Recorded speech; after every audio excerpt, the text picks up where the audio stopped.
Nos últimos dias, o Bom Dia está tratando de um assunto delicado, difícil, mas importante de ser esclarecido: a pedofilia. Ontem, o psicoterapeuta Mário Negrão explicou o perfil psicológico do pedófilo. Hoje, vamos falar sobre os cuidados que os pais precisam ter para evitar a ação desses criminosos.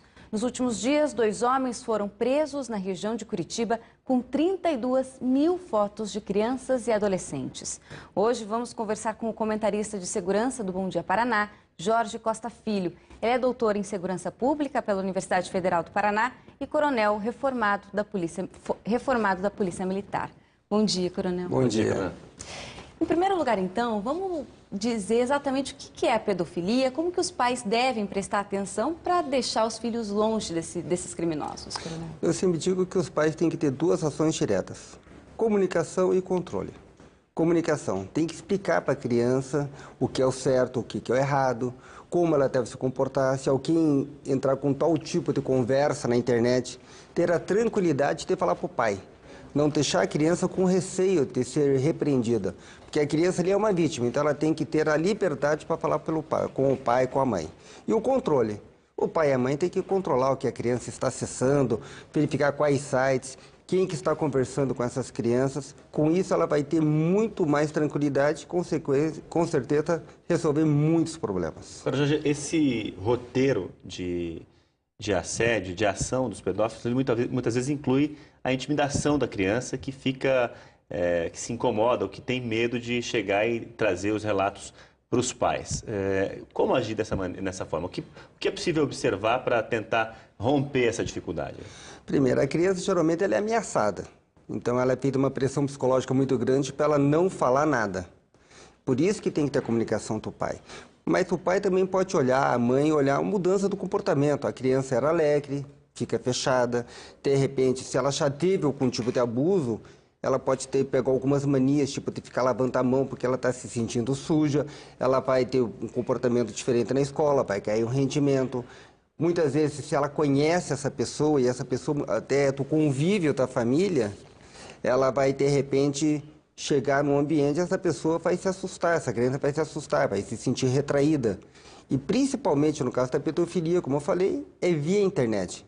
Em muitos casos, a criança começa a falar que ganhou um presente, que de repente ganhou algo diferente. Então, como eu falei, fundamental o pai e a mãe ter essa tranquilidade para a criança se abrir, falar: tem algo errado. O senhor falou antes sobre aquela conversa, né, que os pais têm que ter com os filhos. Mas de que tom deve ser essa conversa? Que tipo de coisas devem ser esclarecidas entre os pais e os filhos? Tem que ser uma conversa amigável, onde o pai vai explicar o que pode ocorrer, que pessoas que estão do outro lado da internet, que ela não sabe, então nunca ficar expondo imagens, mostrando o corpo, partes íntimas. E se alguém falar esse tipo de comentário, automaticamente falar para o pai e para a mãe: pai, mãe, alguém pediu para mim tirar a roupa e mostrar. Porque com isso, o ideal é fazer o que aquela mãe fez no último caso em Pinhais. Ela entrou na internet, passando pela criança, e tem realmente fazer uma ação para que possamos prender essas pessoas, porque são doentes. Se ela não conseguir ação com essa criança, ela vai conseguir com outras. Bom, vamos mergulhar um pouquinho mais nessa questão da internet, ouvindo a entrevista do delegado da Delegacia de Combate aos Cybercrimes, Demétrios de Oliveira. Ele falou um pouco a respeito desse assunto, principalmente quando se trata das redes sociais, que é um ambiente perigoso, né? A palavra-chave chama-se conscientização. Tanto pais quanto educadores têm que estar atentos a isso e mostrar. Levem os filhos às palestras, quando tiverem palestra de conscientização de qualquer natureza, expliquem detalhadamente e mostrem que isso vai literalmente acabar num prejuízo significativo, seja a imagem, seja o nome, seja a própria segurança através dos encontros com estranhos ou até nos sequestros e até mortes desses jovens aí que estão acessando durante a madrugada. Eu acredito que é difícil nesse mundo tecnológico tão avançado.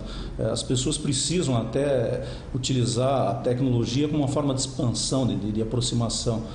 Mas tem que tomar muito cuidado, porque você conhecer uma pessoa é natural. Agora, você avançar e começar a fornecer dados pessoais, endereços, fotografias e filmagens é algo absurdo.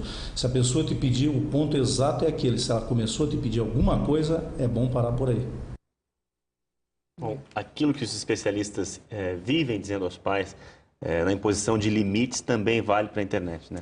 Com certeza, uma criança com 9, 10 anos, que geralmente é o alvo principal dos pedófilos, são as crianças mesmo, ele tem que ter controle, porque essa criança ainda não tem autonomia, ela não tem como falar, eu sei o que fazer. Então, como o delegado falou, comunicação, explicar para a criança e controle. Passou de um limite, a criança tem que ter a informação que aquilo ali está errado e ela tem que chegar e falar com o pai. Agora, como, né, estabelecer esses limites? Computador, por exemplo, no quarto, senha, os pais têm que ter acesso.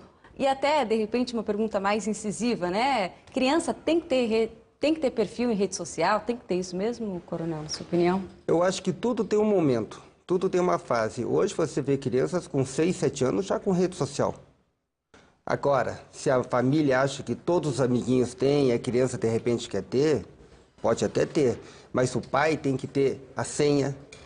Quando a criança não estiver ali, entre. Isso aí não é invasão de privacidade, ele está preparando o futuro do seu filho. É diferente, muitas vezes falam, não, tem que ter liberdade.